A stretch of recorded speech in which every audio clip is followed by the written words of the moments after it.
Bienvenue dans mon podcast Bloc-Notes, bienvenue dans un nouvel épisode. Il est 3 heures du matin, je pense que dans le fond on entend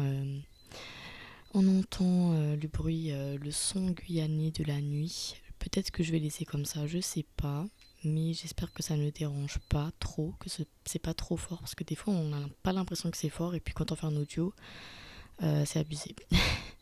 En tout cas, je sais que je n'ai pas à m'excuser, mais des fois, j'ai l'impression que j'aurai le temps de faire un podcast et j'ai pas le temps. Ou alors des fois, je suis super fatiguée. Ou alors des fois, je suis en plein automatisme, en plein réflexe qui ne correspond pas du tout avec moi, mais qui sont là. Et en fait, aujourd'hui, le sujet, c'est un peu ça. C'est toutes ces choses en fait qui restent malgré le fait que tu guéris de certains traumatismes. D'ailleurs, tout à l'heure, j'étais en train de repenser à cet épisode avant de le faire. Et je me disais que c'était important que j'ajoute quand même au cours de cet épisode cette phrase. Pas au cours de cet épisode, c'est important que j'ajoute cette phrase là tout de suite. C'est que des fois, quand on parle de traumatisme, on a l'impression que c'est quelque chose de fou, c'est quelque chose qui nous rend vraiment malade et tout. Alors que pas forcément. Des fois, un traumatisme, c'est quelque chose qui s'est passé, qui t'a marqué un peu trop fortement et qui après va créer certains automatismes, certains réflexes et des choses que tu n'arrives pas forcément à t'en défaire malgré que tu es guéri, malgré que tu as petit passé à autre chose, tu as compris pourquoi ça te faisait mal ou alors tu as pardonné l'autre si c'est quelque chose vraiment de très personnel ou au contraire l'autre c'est pardonné. Enfin, traumatisme de toute façon c'est un mot qui est assez général je trouve, même si ça profondeur, enfin ça pas sa définition, mais ce qui fait que on parle d'un traumatisme, je pense vraiment que c'est comment toi tu vois comment tu as vécu la chose et comment tu as réagi à cette chose. Et des fois un traumatisme, c'est tout simplement manifesté par une souffrance que toi tu penses que c'est pas une souffrance parce que tu n'es pas mal, tu n'es pas dépressif, etc. Mais c'est une souffrance comme celle que moi j'ai par rapport à un traumatisme qui se manifeste par des réflexes et qui me font après me sentir un peu hors de moi parce que je ne me reconnais pas. Et c'est pour ça que je considère que le sujet d'aujourd'hui, c'est un traumatisme que j'ai et que je vais essayer, en parlant, qui sait, de comprendre et de savoir comment je vais gérer ça. Parce que c'est quelque chose que j'arrive des fois à gérer, mais que j'arrive plus souvent à ne pas gérer. Donc en gros, parfois on arrive à guérir de nos cicatrices sans pour autant changer dans notre comportement. Donc aujourd'hui c'est un réflexe qui se manifeste qui se voit dans mon comportement. Et je trouve que c'est intéressant d'en parler, d'être honnête sur ça, sur certaines choses qui restent là en nous. Parce que la vie c'est tout un processus, c'est pas du jour au lendemain que tu vas devenir une meilleure version de toi et qu'elle va être parfaite et que il y aura rien du passé qui va revenir, etc. Il y a toujours un moment. De toute façon, voilà, moi je reste pas sur le passé, mais le passé a existé, donc forcément il y a des choses qui vont rester. Et pour ça, comme j'aime le dire, c'est important euh, qu'on comprenne que voilà, c'est tout un processus et que des fois, oui, c'est vrai, il suffit d'agir pour être meilleur, pour s'améliorer, mais des fois, même quand tu fais tout pour t'améliorer, il y a des choses qui sont là. Et c'est pour ça que la bienveillance avec soi-même, c'est super important. L'honnêteté avec soi-même aussi. Avouer qu'il y a des choses qui sont toujours là, il y a des choses qui n'arrivent pas encore à être changées. Et l'ouverture d'esprit, en fait, pour comprendre que c'est normal. Pas normal dans le sens où il faut le normaliser à 100% et ne pas faire des choses, mais c'est normal que ça ne vienne pas tout de suite, que ça ne soit pas compris tout de suite. Et, et c'est nécessaire de vraiment pouvoir se parler à soi-même ou pouvoir se comprendre sans demander la validation des autres et sans chercher à trouver des excuses qui n'ont pas lieu d'être. Il n'y a pas d'excuses. Si tu sens qu'il y a quelque chose chez toi qui n'est pas en accord avec toi, mais qui est là parce qu'il y a eu quelque chose du passé, bah pourquoi pas en parler, pourquoi pas en débattre avec soi-même, pourquoi pas être bienveillant et être honnête à la fois avec soi-même. Donc moi, je sais que parfois j'ai des comportements voilà, qui me ressemblent pas, qui n'ont même pas lieu d'être parce que voilà, en plus là l'exemple que je donnais, bah j'ai des enfants, c'est même pas quelque chose qui m'arrange, au contraire c'est quelque chose qui me retarde, quelque chose qui me saoule un peu. Et mais voilà, ça fait partie de mon fonctionnement depuis toujours et c'est là que ça reste, enfin c'est là, ça reste là et c'est pas facile à les supprimer totalement de moi. C'est pour ça que je dis que c'est des automatismes, parce que c'est devenu automatique en fait, d'être ainsi, de se comporter comme tel, même si après je peux me sentir un peu mal parce que bah, je vais me dire pourquoi j'ai rien fait et tout, vous allez comprendre, je vais pas tarder à rentrer dans le sujet, pourquoi j'ai rien fait, pourquoi je m'attarde sur moi-même alors que j'aurais pu agir à tel moment et tout. Et je pense qu'on a tous eu des automatismes dans notre vie jusqu'à ce qu'on ait agi ou fait plus d'efforts pour peut-être les transformer en quelque chose de différent, de meilleur, ou les gérer d'une autre façon. Parce que ça peut toujours être là, mais être géré d'une autre façon. Et c'est normal, on apprend chaque jour à se connaître, comme je disais. Et voilà. Après, moi, ça concerne vraiment des choses dues à mon éducation, donc je pense que c'est des comportements qui m'ont été d'une façon ou d'une autre inculqués avec des pensées aussi qui sont en moi. Et bon, on va essayer de rester dans le sujet, mais je pense que parfois je vais peut-être un peu dériver sur le côté éducation, parce que ça reste un témoignage de mon expérience. Voilà. Aujourd'hui, j'ai des enfants, je suis maman, et je suis aussi encore la fille de mes parents, parce que bah, je sais pas, pour ceux qui m'écoutent pas forcément depuis le début, j'habite chez mes parents, donc ce que je veux dire par là, c'est que c'est sûr qu'en vivant dans ma maison d'enfance avec mes parents, ça ne peut qu'accentuer en fait les réflexes qui existent déjà en moi et surtout ceux qui sont liés à mon enfance. Et voilà, donc en tout cas, je vais te raconter un peu mon enfance, sous mon regard bien sûr, et avec le plus de bienveillance possible pour mes parents. J'aimerais aussi préciser que les parents, ils font comme ils peuvent et il y a toujours quelque chose, il y aura toujours... Moi, je pars du principe que tu fais comme tu peux, mais il y aura toujours quelque chose que ton enfant, il va pas aimer ou il va trop le prendre personnellement et tout, comme moi avec cet automatisme.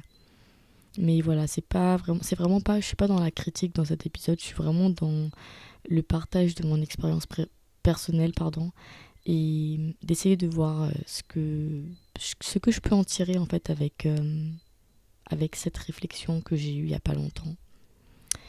Donc déjà moi, j'ai été éduquée avec beaucoup de monde à la maison. Il y avait beaucoup de week-ends où il y avait du monde à la maison, avec ou sans enfants et tout. Et moi, j'ai été éduquée d'une façon à ce que quand il y a du monde, je dois faire preuve de présence, je dois dire bonjour, je dois être éduquée, je dois être gentille. Je dois pas forcément, enfin, c'est même pas forcément, je n'ai pas le droit d'être dans ma chambre même s'il n'y a pas d'enfant, c'est pas une bonne excuse, il faut que je sois quand même là parce que c'est pas très joli d'être dans la chambre. Euh, voilà, j'ai grandi un peu dans cette façon en fait d'être. Et en fait, mes parents, ils appréciaient pas les enfants que quand ils allaient chez eux, bah, ils disaient pas forcément bonjour, ou alors ils étaient froids, ou alors les parents disaient ah, il est dans sa chambre, il a pas envie de venir. Enfin, en fait, pour mes parents, ça n'existait pas, il a pas envie de venir. Pour eux, c'est l'éducation, enfin, quelqu'un d'éduqué, un enfant éduqué, c'est un enfant qui fait quand même ce que les parents demandent, mais pas dans le sens où il faut absolument faire comme eux ils te demandent, mais dans le sens où il n'y a pas de je veux pas dire bonjour à telle personne, mais à telle personne je dis bonjour. Il faut dire bonjour et c'est tout. Et puis après, quand tu seras grand, tu fais comme tu veux. Donc moi, j'ai grandi un peu dans ça. J'ai grandi aussi dans l'écoute aussi de certaines critiques que mes parents pouvaient faire. Pas en critiquant les, les amis ou leur façon d'éduquer, mais en critiquant un peu le truc de c'est pas très joli et tout. Et je suis persuadée que en fait j'ai mélangé les choses et au lieu de prendre ça comme quelque chose qui faisait juste partie de mon éducation, de la base que mes parents m'ont donnée et qu'après avec le temps j'allais pouvoir faire un petit peu comme je veux, toujours avec éducation mais voilà comme je veux, je pense que je l'ai pris un peu trop personnellement et ouais, par exemple aujourd'hui mes parents si je n'apprécie pas quelqu'un qu'ils connaissent ils vont pas mal le prendre si eux ils croient cette personne et moi je fais un peu semblant que je vois pas et après je dis bonjour. Alors que avant, si ma mère elle sentait que j'avais pas envie de dire bonjour et que je le montrais, elle trouvait ça pas très sympa. Alors que maintenant, comme on a plus de conversations matures et tout, elle peut plus me comprendre et elle m'a inculqué son éducation, enfin l'éducation qu'elle a voulu, mais elle ne m'a pas obligée ensuite, avec le temps, à ce que je fasse exactement comme elle veut. C'est ça que je veux dire par le fait que j'ai pas su comprendre que c'était une base et qu'après et que c'était pas personnel, voilà. Donc par exemple, là, quand il y a du monde à la maison, le week-end, surtout que maintenant je travaille la semaine. Le week-end, je suis fatiguée. Je vais pas vous mentir, je suis un peu fatiguée, même si je profite et tout de mon week-end. Mais il y a ça aussi, je profite de mon week-end. Et puis, il y a du monde à la maison, pas forcément beaucoup de monde, mais il peut y avoir du monde à la maison. Et je vais oublier mes responsabilités. Donc, par exemple, là, c'est le seul moment où j'ai le temps de ranger ma chambre. Au lieu que je me dise, tiens, il y a du monde, je vais aller manger avec eux et tout, normal. Et après manger, je commence à ranger ma chambre, je vais pas le faire. Parce que j'ai ce réflexe d'être là, de faire preuve de présence, etc. Même si on se parle pas, même si c'est une personne, même si j'ai pas d'obligation, y a rien, je vais pas penser à mes responsabilités, je vais limite les oublier et après je vais procrastiner et après je vais me culpabiliser de ne pas avoir fait les choses. Et en plus avec les enfants, c'est encore pire parce que je vais me stresser dans le sens où mon cerveau, il veut pas être responsable, il veut faire preuve de présence. Mais pourtant, je dois être responsable parce que il est 19h, faut donner le dîner, t'as toujours pas fait la chambre, maintenant les filles elles sont fatiguées, donc maintenant les filles sont un petit peu, je sais pas si c'est le bon mot, mais parce que je sais pas comment le dire en français, un petit peu agitées, agacées et tout.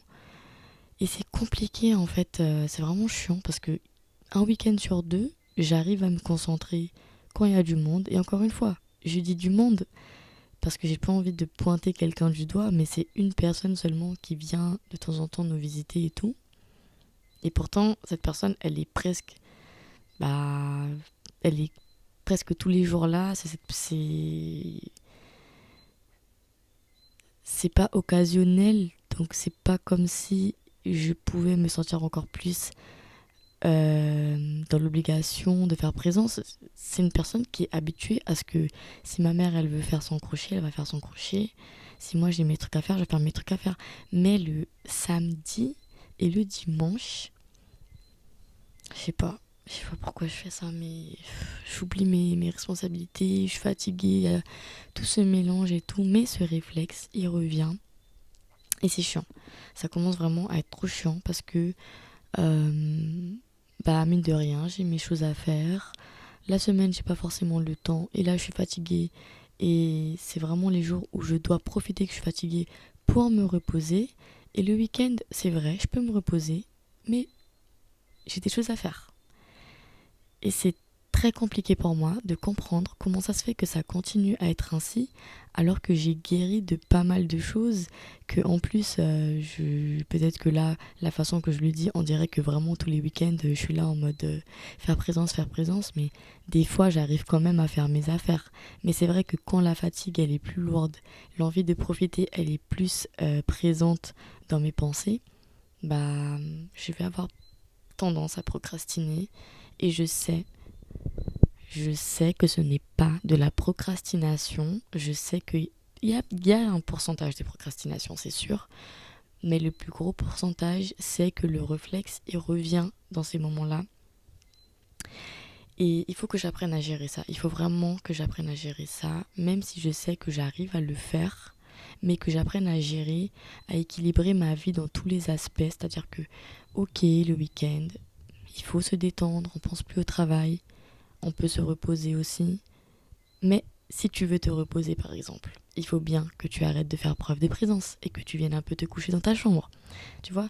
Donc c'est toutes ces choses en fait qui font que j'y pense beaucoup et qui me fatigue mentalement parce qu'après je me sens mal, je me sens pas moi, je me sens pas dans mes valeurs, dans cette personne qui fait toujours les choses correctement, qui fait toujours en sorte de ne pas avoir trop de tâches après et tout.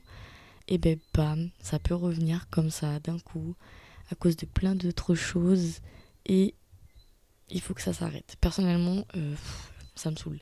Il faut que ça s'arrête. Mais il faut aussi que je sois bienveillante avec moi, honnête avec moi, pour comprendre que c'est normal, que que ce n'est pas parce que j'ai compris mon trauma, j'ai guéri de mon trauma, que c'est pas pour ça que je ne vais pas avoir quand même des séquelles, des réflexes. Et heureusement que je suis pas une people pleaser. Personnellement, je ne me considère pas comme une people pleaser parce qu'en plus de ça, je sais que j'ai un caractère, je sais aussi que j'ai des façons de penser assez radicales et tout. Mais pourtant, quand je fais ça chez moi, je me sens comme une people pleaser. Même si je suis pas là en train de voilà quoi faire la personne poser ses pieds sur mes genoux, mais j'ai l'impression que le fait que je donne pas le temps que j'ai pour moi et mes affaires et que je le donne à une personne et même pas je dis pas que je donne pas à mes filles, il faut vraiment pas voir mon explication ou mes exemples comme quelque chose de vraiment toute la journée je suis là, mais c'est pas normal que quand il y a du monde et que je suis faible mentalement, je donne plus de temps à l'invité qu'à mes filles et à mes responsabilités. Ou juste à mes envies personnelles de me poser, par exemple. Et ça, c'est pas, pour moi, c'est pas normal, ça. C'est pas dans mes valeurs, c'est pas dans ce que je veux être, c'est pas dans ce que je devrais être selon moi. Et pourtant, c'est là, et pourtant, je dois l'accepter. Et je pense que ce podcast, en fait, je le fais parce que des fois, on va culpabiliser pour quelque chose qu'il suffit juste de se dire, bon, hier j'ai été comme ça, mais demain je peux peut-être agir différemment, gérer ça différemment, la situation différemment, pour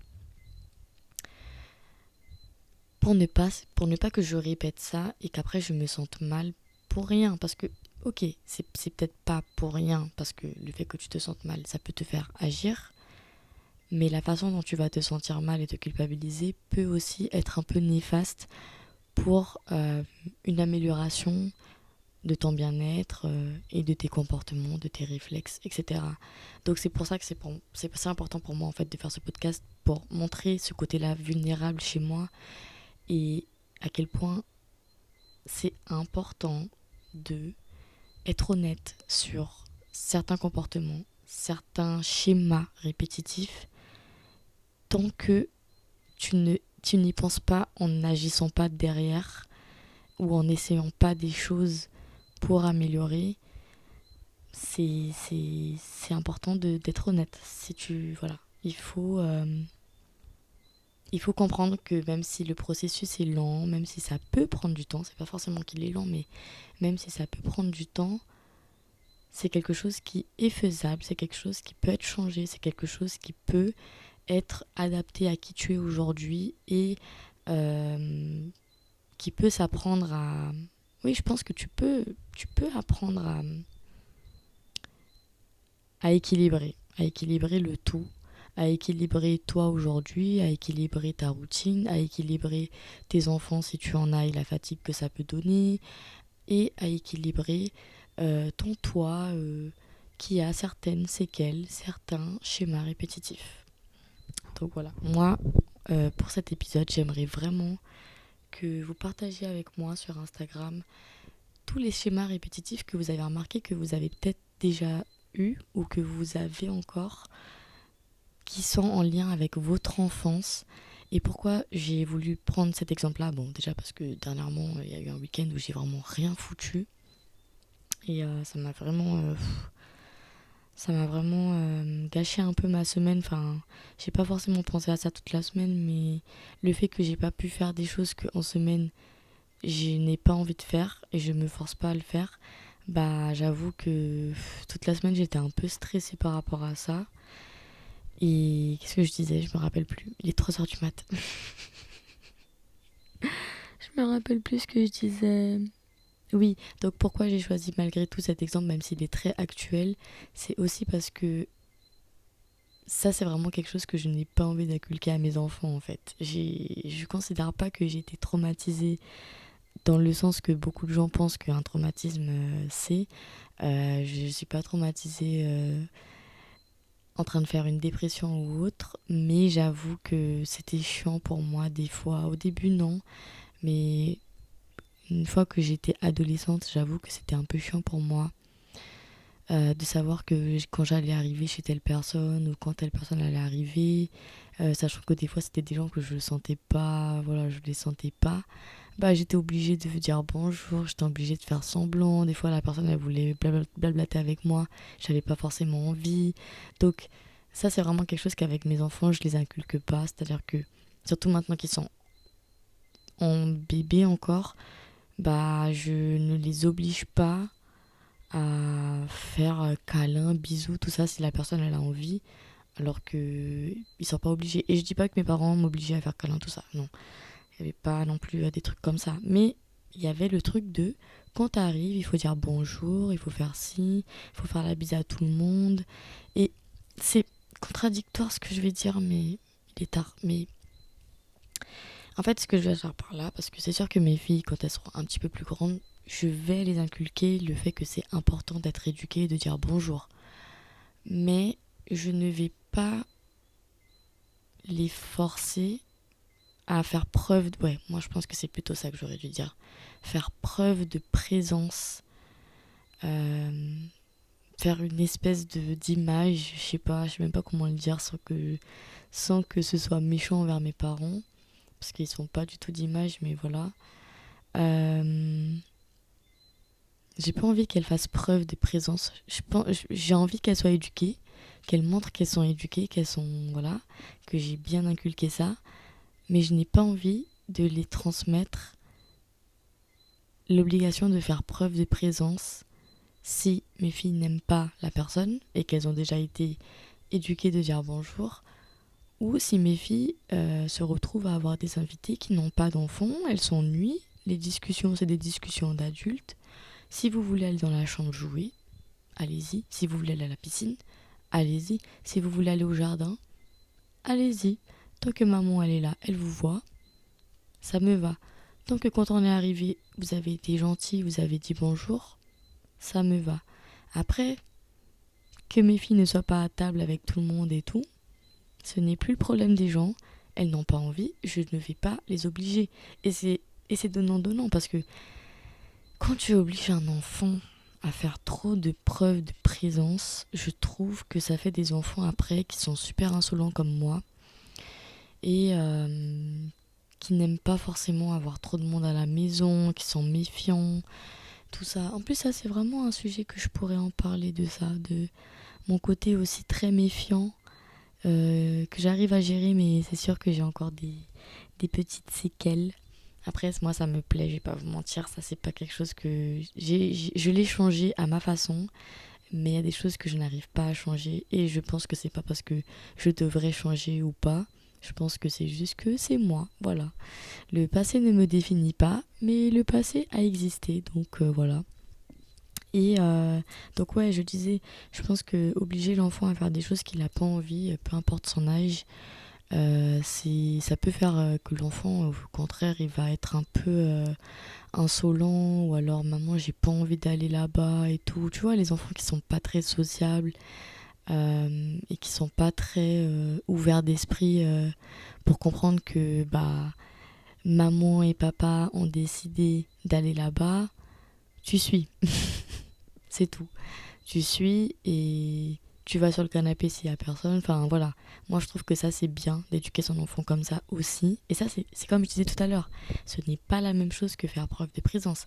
Ça c'est une question d'éducation et d'apprendre aussi à ton enfant euh, de savoir se comporter dans une maison, de savoir se comporter chez quelqu'un d'autre. Parce que on ne sait pas le lendemain, on ne sait pas, on ne sait pas.